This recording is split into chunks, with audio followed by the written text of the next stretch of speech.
Assalamualaikum warahmatullahi wabarakatuh. Hari ini, kumpulan kami akan membentangkan tentang kritikan sastra dan pemikiran dalam novel Pantai Kasih. Terlebih dahulu, saya akan memperkenalkan ahli kumpulan saya yang terdiri daripada saya sendiri, Nur Ain Hafizah binti Muhammad Sabri, dan rakan-rakan saya, Nur Arisa Syahira binti Eziani dan Nur Anis Sofia binti Abdullah Sekari. Kami dari unit BM2. Ini merupakan watak-watak dalam novel Pantai Kasih. Yang pertama adalah Dr. Raiha yang merupakan watak utama dalam novel ini. Yang kedua adalah Dr. Sadis merupakan suami kepada Dr. Raiha. Dan yang ketiga, Ulung Sirong iaitu pesakit di Pusat Rawatan Pantai Kasih. Dan yang keempat adalah Dr. Uang yang merupakan pakar bedah. Dan yang kelima adalah Felicia Londosi merupakan jururawat di pusat rawatan ini. Bagi sinopsis cerita ini, novel ini menceritakan Raiha, seorang doktor muda yang terpaksa melalui pelbagai bentuk cabaran sebelum berjaya menjadi doktor pakar bedah.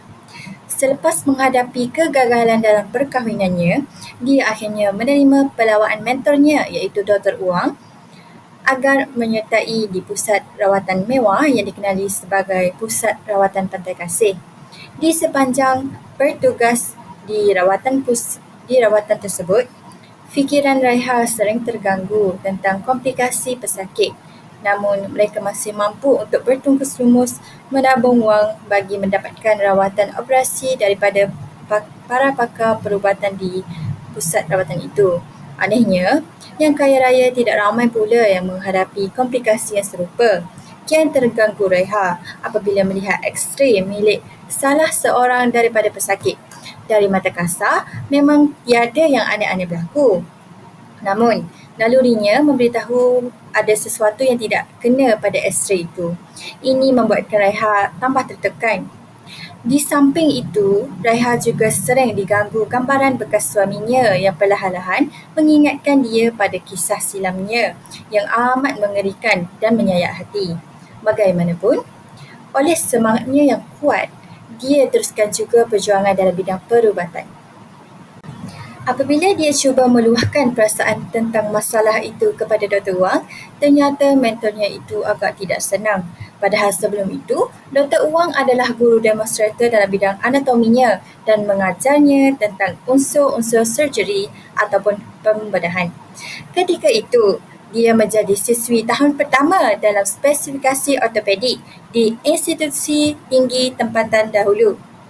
Selang beberapa tahun kemudian, apabila dia memulakan klinikal yearnya di sebuah hospital kerajaan, pernah beberapa kali membantu Dr. Wang dalam bilik pembedahan selain kerap mengiringi lelaki itu ke ceramah-ceramah perubatan dan sebagainya.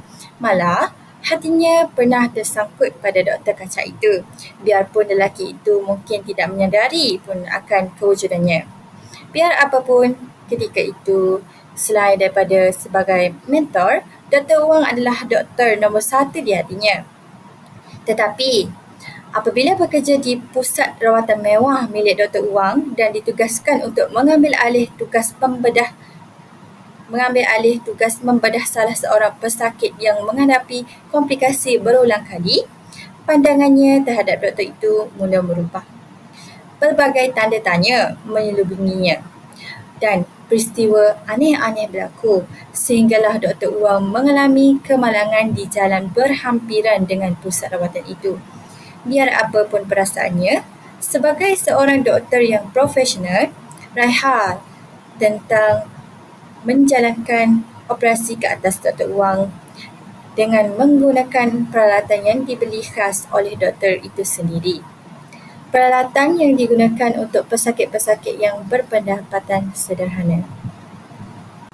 Baiklah, mari kita lihat terlebih dahulu tentang kritikan sastra.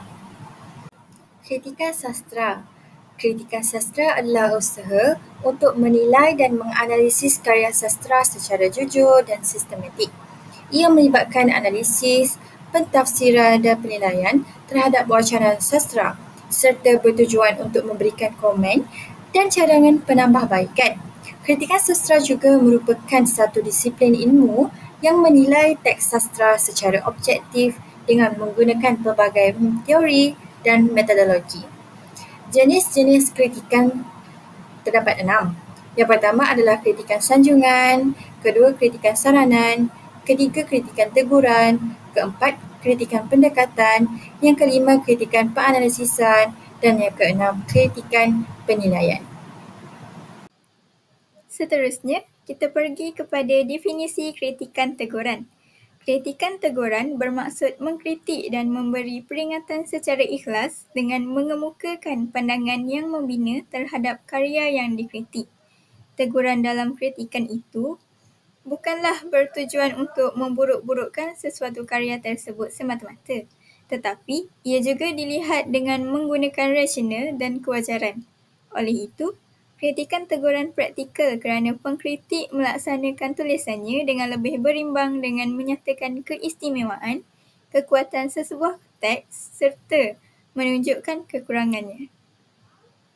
Tokoh dalam kritikan teguran iaitu tokoh terawal dan penting dalam kritikan teguran ialah Datuk Seri Aminuddin Baki apabila beliau menulis artikel yang berjudul Pandangan Seorang Penuntut Tinggi Kita tentang sebuah buku Melayu dari Utusan Zaman 12 Jun 1949. Datuk Seri Aminuddin Baki melaksanakannya sewaktu mengulas novel Korban Kesucian oleh Chris Mas terbitan Utusan Melayu. Seterusnya, kita pergi pula kepada kekurangan dalam kritikan teguran, di mana terdapat beberapa watak yang terdapat dalam novel Pantai Kasih karya Azmah Nordin yang memiliki sikap negatif dikhawatiri dapat mempengaruhi para pembaca. Sebagai contoh, Dr. Uwang yang sering pergi ke kelab malam untuk melupakan masalah dan tekanan yang dihadapinya. Seperti dalam bab 5, Dr. Uwang melarikan diri daripada diganggu bayangan anak perempuan pakciknya yang mati secara sadis dengan mengunjungi kelab malam serba eksklusif. Semestinya terdapat juga kelebihan dalam kritikan teguran, iaitu penekanan pada nilai moral dan etika. Melalui kritikan, aspek moral dan etika dalam cerita dapat diperhalusi. Teguran terhadap sikap pilih kasih dalam layanan terhadap pesakit, seperti dalam novel Pantai Kasih karya Azmah Nordin juga menekankan tentang kepentingan keadilan dan empati dalam profesyen perubatan. Sebagai contoh, Dr. Raiha yang berasa simpati terhadap Unong Siron dan ibunya. Antara kelebihan lain juga kita dapat lihat dalam bab 1, di mana Dr. Raiha berasa amat terkesan dengan tugasan yang diberikan oleh Dr. Huang untuk membuat pembedahan kali ke-6 ke atas pesakit bernama Unong Siron. Raiha berasa curiga mengapa pembedahan yang sama dilakukan sebanyak 5 kali ke atas pesakit pada tempat pembedahan yang sama. Walaupun Dr. Raiha berjaya menyelesaikan tugasannya dengan jayanya, namun Raiha berpendapat bahawa pembedahan tersebut tidak harus berulang kali terutama kepada pesakit daripada golongan menengah dan ke bawah. Kelebihan dalam kritikan teguran juga dapat mengembangkan watak yang lebih mendalam. Hal ini dikatakan demikian kerana melalui kritikan, penulis dapat memperkaya penggambaran watak dengan menonjolkan sisi emosional dan psikologi yang lebih kompleks. Hal ini membolehkan pembaca lebih terhubung dengan cerita dan memahami motivasi serta konflik dalam watak-watak utama. Seterusnya adalah kritikan pendekatan. Kritikan pendekatan merupakan proses untuk mendekati sesuatu dan ia juga merupakan usaha untuk mencapai pengertian terhadap sesuatu penelitian. Kritikan pertimbangan atau penilaian pengkritik berlandaskan suatu aspek atau tinjauan tertentu. Landasan ini juga merujuk kepada penggunaan teori atau ilmu tertentu. Jadi, pendekatan kritik yang berkembang di tanah air kita ada 6, Yang pertama adalah pendekatan intrinsik, kedua pendekatan ekstrinsik, yang ketiga pendekatan moral, dan yang keempat pendekatan psikologi, dan yang kelima pendekatan sosiologi, dan yang terakhir adalah pendekatan arkitype. Dalam novel Pantai Kasih terdapat pendekatan intrinsik. Ia merujuk kepada analisis karya sastera berdasarkan elemen dalaman seperti tema, watak, plot, latar, gaya bahasa dan nilai yang terkandung dalam sesebuah teks tanpa dipengaruhi oleh faktor luar seperti sejarah atau biografi pengarang.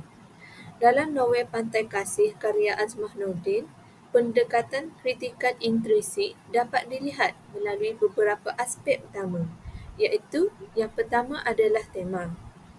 Tema utama novel ini ialah konflik dalaman dan ketidakstabilan emosi yang dialami oleh watak utama, iaitu Dr. Raiha. Novel ini juga mengangkat tema kesepian, pengorbanan dan kekejaman dalam hubungan manusia, terutama dalam dunia perubatan dan masalah kekeluargaan yang penuh tekanan. Aspek yang kedua adalah watak dan perwatakan. Dr. Raiha merupakan seorang pakar bedah yang cekap tetapi mengalami tekanan emosi akibat trauma masa silam dan cabarannya dalam dunia perubatan. Kedua, Dr. Wang. Dr. Wang merupakan watak antagonis yang menunjukkan keangkuhan dan ketamakan dalam profesion perubatan. Dan yang ketiga, watak-watak sampingan. Watak-watak sampingan ini membantu mengembangkan cerita dan menunjukkan kontras dalam perwatakan Dr. Raiha. Dan aspek yang ketiga adalah plot.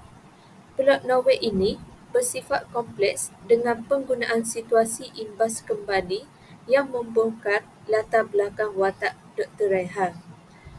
Penceritaan tidak bersifat linear, sebaliknya menggunakan teknik imbas muka dan imbas kembali bagi menunjukkan konflik yang dihadapinya.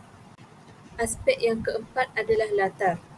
Latar tempat merupakan hospital sebagai simbol dunia profesional perubatan yang penuh cabaran. Manakala latar masa adalah merentasi zaman kanak-kanak Dr. Raiha sehingga dewasa serta dapat memperlihatkan perubahan emosinya. Dan seterusnya adalah latar masyarakat yang memaparkan masyarakat profesional yang berdepan dengan etika dan cabaran dalam dunia perubatan. Dan aspek yang kelima adalah nilai dan pengajaran. Novel ini mengandungi nilai kemanusiaan seperti kasih sayang dan pengorbanan dalam dunia perubatan dan juga kekeluargaan. Ia juga memberi pengajaran tentang kepentingan mengawal emosi dan menghadapi masalah dengan cara yang positif. Pendekatan kritikan intrinsik membolehkan pembaca memahami novel ini dengan lebih mendalam melalui elemen sastera yang terdapat dalam teks tanpa merujuk kepada faktor luar. Seterusnya, kritikan pendekatan psikologi juga terdapat dalam novel Pantai Kasih. Pendekatan psikologi dalam kritikan sastera meneliti aspek dalaman watak seperti emosi, pemikiran dan konflik jiwa berdasarkan teori psikologi. Dalam novel ini, pendekatan ini dapat digunakan untuk memahami trauma, tekanan emosi dan konflik mental yang dialami oleh watak utama, iaitu Dr. Raiha. Jadi, konflik dalamannya adalah watak Dr. Raiha mengalami trauma masa silam yang mempengaruhi kehidupannya. Pengalaman pahit di zaman kanak-kanak dan peristiwa yang mencetuskan tekanan jiwa membentuk peribadinya sebagai seorang yang sukar mempercayai orang lain. Jadi, trauma ini memberi kesan kepada emosi dan hubungan sosialnya. Dr. Raiha sering dihantui kenangan silam yang mengganggu kestabilan mentalnya, iaitu tentang kematian anak tunggalnya, iaitu Rahayu. Definisi kritikan sanjungan. Sanjungan bermaksud ungkapan rasa kagum atau penghargaan terhadap orang lain. Kritikan ini bersifat memuji hasil karya dan pengarangnya mampu menghasilkan pemikiran yang bernas serta menampilkan elemen karya yang menarik. Kritikan sanjungan turut ditujukan kepada pengarang kerana memiliki kecerdasan, ketajaman dan kebernasan fikiran. Baiklah, terdapat 3 kritikan sanjungan yang telah saya jumpa dalam novel Pantai Kasih karya Azmanuddin. Yang pertama adalah nilai bertanggungjawab. Raiha bertanggungjawab untuk menjadikan pembedahan ke atas Gunung Siron sebagai pembedahan yang ke-6 dan yang terakhir. Hal ini demikian kerana Raiha berpendapat tidak sewajarnya gadis remaja itu menghabiskan masa menghadapi hidup dengan waktu sukar yang sangat panjang. Tidak sepatutnya gadis tersebut menjalani pembedahan yang sama di tempat sama atas sakit yang sama sehingga 5 kali. Yang kedua adalah nilai ketabahan.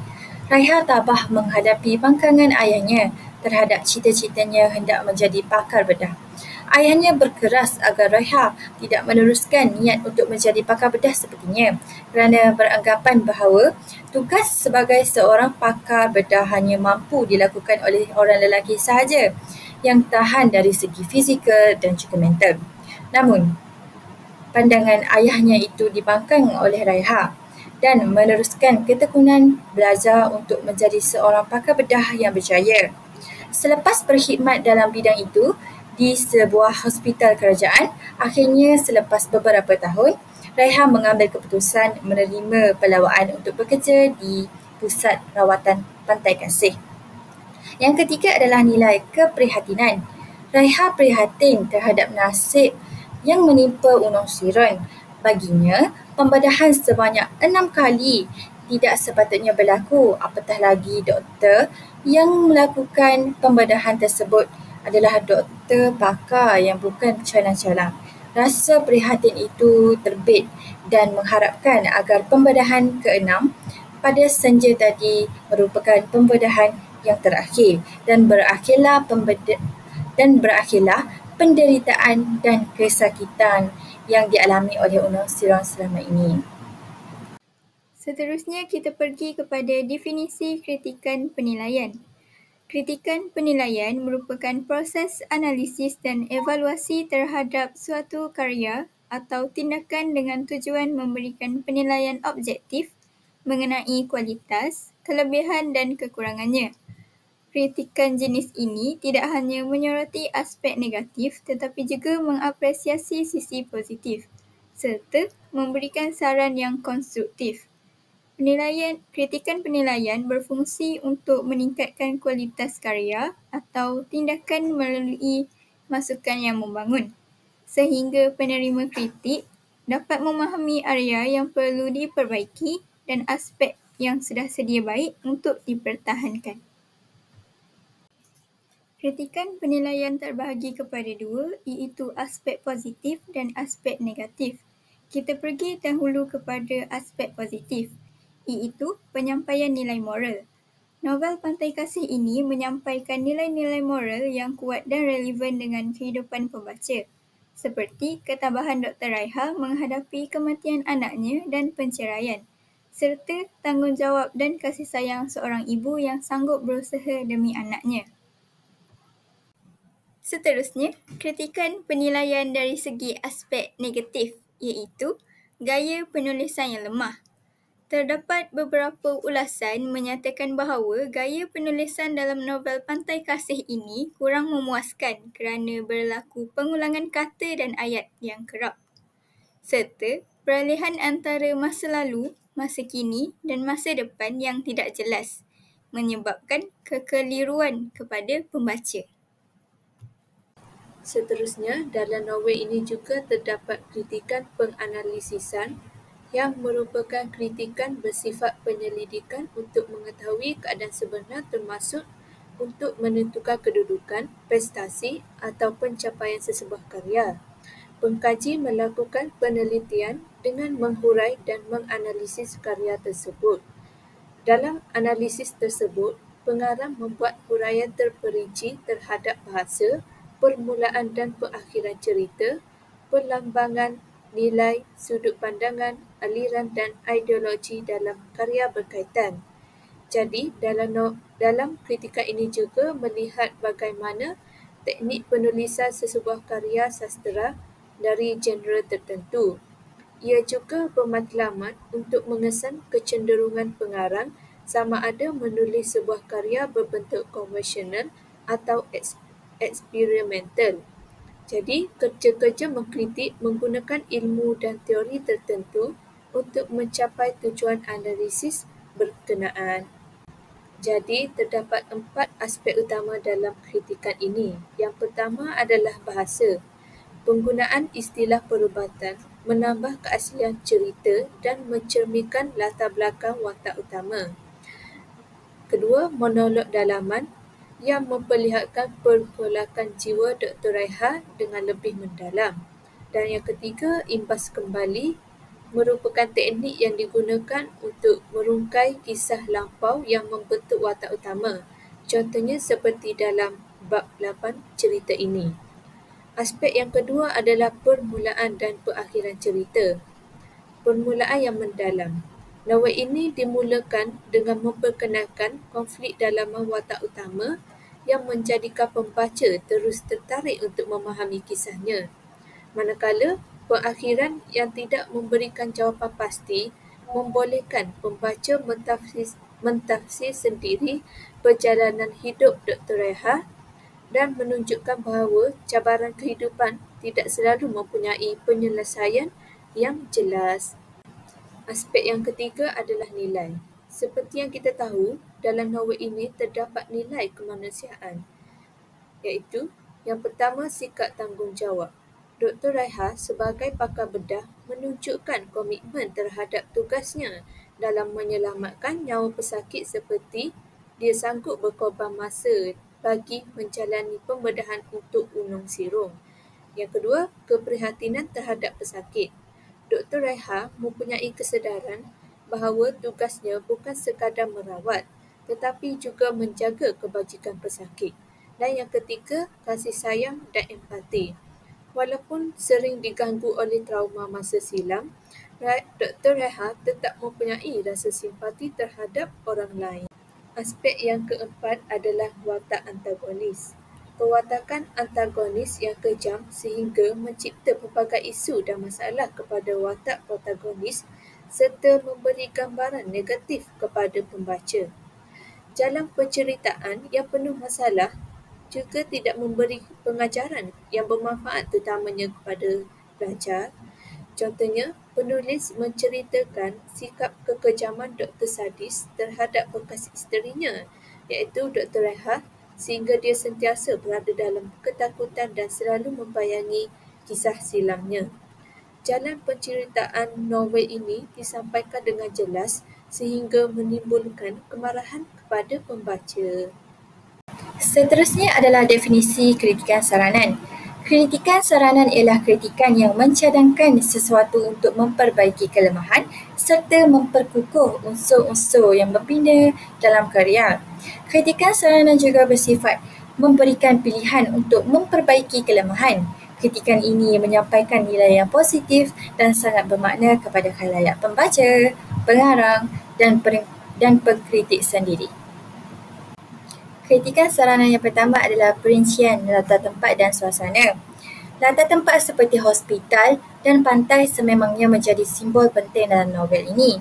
Namun, perincian tentang suasana di kedua-dua lokasi ini boleh dipertingkatkan untuk membantu pembaca membayangkan latar dengan lebih jelas. Latar tempat yang kuat akan menjadikan pembaca lebih terikat dengan cerita dan merasai emosi watak dengan lebih mendalam. Baiklah, cadangan penambahbaikan saranan kepada penulis agar menambahkan huraian yang lebih terperinci tentang latar tempat seperti bau, bunyi dan perasaan yang dialami oleh watak ketika berada di lokasi tersebut. Unsur deria ini akan menjadikan penceritaan lebih hidup dan juga menarik. Yang kedua pula ialah pengembangan watak yang lebih mendalam. Watak utama seperti Raiha boleh dikembangkan dengan lebih terperinci, terutamanya dari segi latar belakang dan konflik dalaman yang dihadapinya. Dalam novel ini, latar belakang Raiha sebagai seorang doktor yang berdedikasi ditampilkan dengan baik, namun pergolakan emosi dan dilema moral yang dihadapinya boleh dihuraikan dengan lebih mendalam. Ini akan membolehkan pembaca lebih memahami dan menghayati perasaan serta tindakan yang diambil oleh watak tersebut. Baiklah, cadangan penambahbaikan, saranan kepada penulis agar menambahkan babak yang memperlihatkan latar belakang keluarga Raiha dan hubungannya dengan watak-watak lain bagi memberikan gambaran yang lebih menyeluruh tentang kepribadiannya. Yang ketiga pula ialah penyusunan plot yang lebih kemas dan tersusun. Terdapat beberapa bahagian dalam novel Pantai Kasih ini kelihatan agak meleret dan tidak memberi sumbangan besar kepada perkembangan plot utama. Ini boleh menyebabkan pembaca berasa bosan dan kurang tertarik untuk terus membaca. Baiklah, cadangan penambahbaikan. Saranan kepada penulis agar memperkemaskan penyusunan plot dengan memastikan setiap babak mempunyai kaitan langsung dengan perkembangan konflik utama. Kemudian, mengurangkan bahagian yang tidak relevan dan tumpukan pada perjalanan emosi dan cabaran yang dihadapi oleh watak utama. Baiklah, seterusnya marilah kita bersama-sama mendengar tentang pemikiran dalam novel Pantai Kasih ini. Jadi, pemikiran yang pertama yang terdapat dalam novel ini adalah kepentingan etika dalam dunia perubatan. Novel ini menampilkan dilema etika yang dihadapi oleh Dr. Reha, iaitu seorang pakar bedah yang berpegang teguh kepada prinsip kemanusiaan. Pemikiran ini menunjukkan bahawa bidang perubatan bukan sekadar sains, tetapi juga memerlukan kepekaan terhadap nilai moral dan etika. Yang kedua, konflik antara profesionalisme dan perasaan peribadi. Dr. Reha sering bergelut dengan emosi dan kenangan silamnya, terutama hubungan masa lalunya dengan doktor sadis dan pengalaman tragis yang pernah dialaminya. Ini menggambarkan realiti kehidupan manusia yang harus membuat keputusan sukar antara profesionalisme dan perasaan peribadi. Yang ketiga, kesakitan fizikal dan emosi dalam kehidupan. Watak-watak dalam novel ini mengalami penderaan fizikal dan emosi, menggambarkan bagaimana manusia sering diuji dalam kehidupan. Pemikiran ini menekankan bahawa kesakitan bukan hanya bentuk jasmani tetapi boleh juga bersikap psikologi dan juga emosi. Yang keempat, kuasa dan ketamakan dalam dunia perubatan. Novel ini turut mengetengahkan isu kuasa dan ketamakan di mana sesetengah individu dalam bidang perubatan sanggup mengorbankan nilai kemanusiaan demi kepentingan sendiri. Ini mencerminkan realiti dunia yang tidak selalu adil dan bagaimana manusia boleh terjebak dalam ketamakan dan manipulasi. Pemikiran yang kelima iaitu nilai kemanusiaan dan kepentingan kasih sayang. Meskipun Dr. Reha mengalami pelbagai cabaran, beliau tetap berpegang kepada nilai kemanusiaan dan kasih sayang. Pemikiran ini menegaskan bahawa dalam dunia yang penuh cabaran, kasih sayang dan keikhlasan masih menjadi tunjang kehidupan yang bermakna. Seterusnya yang keenam, kepentingan ketabahan dan kecekalan dalam menghadapi dugaan.